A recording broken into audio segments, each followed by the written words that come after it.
Hey all, Alex here. So today I'm going to be talking about how to choose the appropriate rent amount for properties when you list them. So first, I what most people do that I've heard of is people use Rentometer.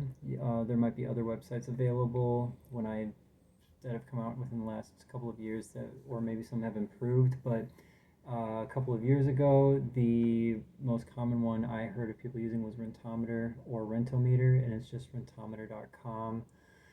Uh, be careful with how you utilize it though. Look at the data, see how many properties in the area it's basing it off of, how close they are, things like that. If it doesn't have enough data, it will widen its scope to include some properties that you might not consider are particularly relevant, and then just determine if there's anything odd nearby the property that might change that number. If it's directly next to a school, shopping mart, on the corner of a busy street, something that's directly next to it that changes it. If it's not something obvious, or if you're not sure, then there's probably nothing really substantially changing the price of the rent for that property.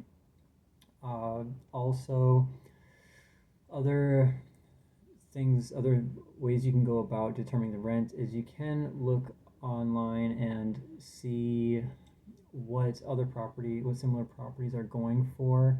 If you don't have a good feel for that, then I recommend just seeing, going and seeing some properties. Go to some open houses, and see what some properties in the area, see what they look like so you can get a feel for them. And I suppose you don't need to do that, but if you couple that with looking on Facebook Marketplace and listings on apartment.com and similar websites, then you can get a feel for the area, what the properties look like, what condition they're in, and what they're going for. Compare like properties, so similar sizes and similar numbers of rooms, uh, using Zillow. Zillow gives you all the information for the square footage, for how many rooms, things like that.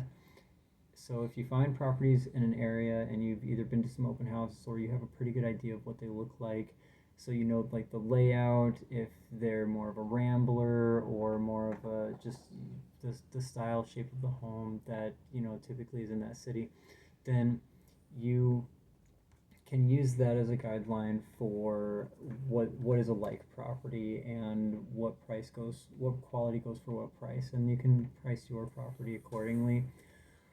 uh, if you are still having trouble, or if there's not a lot of properties listed for sale on Marketplace or listed for rent on Marketplace near you, then other options that you have are to actually use something like Zillow's Zestimate. It's a horrible tool to rely on, but if you have no other alternatives, then I would look at that as kind of a guide, and then combine that with what your best guess is from a combination of the other tools like Rentometer and Facebook Marketplace. After utilizing that together and seeing kind of what you think the range is for how much it could go for, then pick kind of a little bit of a higher amount and just start with that when listing it. See how many people you get interested, make sure the listing it really is viewable to others, etc., that it didn't get banned or something from Facebook, Craigslist, etc. If the listing is up and no one's biting, then after a few days, go ahead and lower the price by $100 to $100 to $200, and see if you start getting some hits at that point. After it's been on Craigslist for about a week or so, you should probably renew it so it goes back to the top. Facebook Marketplace has something similar that you also could utilize, and just keep doing that until you hit a price point that's going to sell. That's going, where you'll get people filling in the space. If it takes a bit longer than that oh, sorry, I meant if you need to fill the place quicker than that, then you can try to choose a little bit of a more accurate or a little more of a competitive price if you think that you're still going to make your profits off of the property. And then lower the price maybe a little bit more quickly, maybe lower it by 150 each time instead of 100. uh, or you could choose to be more, you could lower it by about 200 and then wait and see if you, and then also pay for Facebook boosting. If you boost it on Facebook, then it will advertise your property. It'll put it kind of to the top of the list so people see it. It does work pretty well. It gets a lot of views for just $5.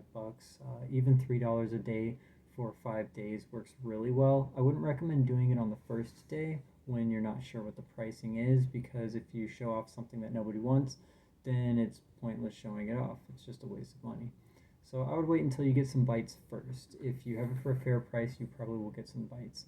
A pro tip for anyone who is not in a hurry is I would actually list it for a higher price and leave it out there on the market. If you're confident in what the price is going for, then I'd put it on a bit of the higher end, because sometimes you do get someone to buy it right away. They see it, they like it, they get it.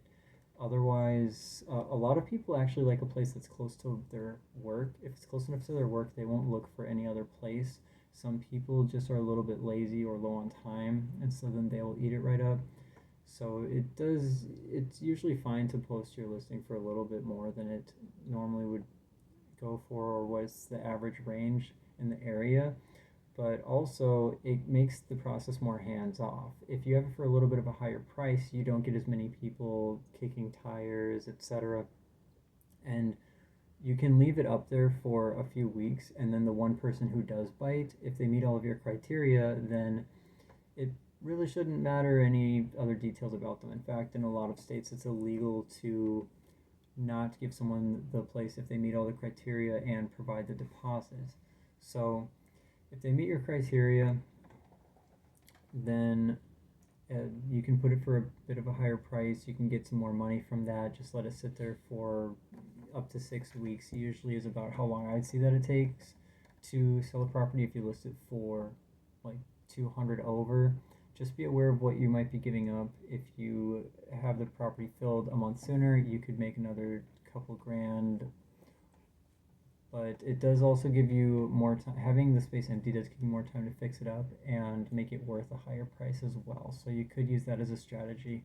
Each time that that there's a vacancy, you could use that opportunity to fix up the property to a higher point where you can charge more money and just reap the benefits of the ever increasing market. So, well, that's all I got for you guys today. I hope it helps. Take care.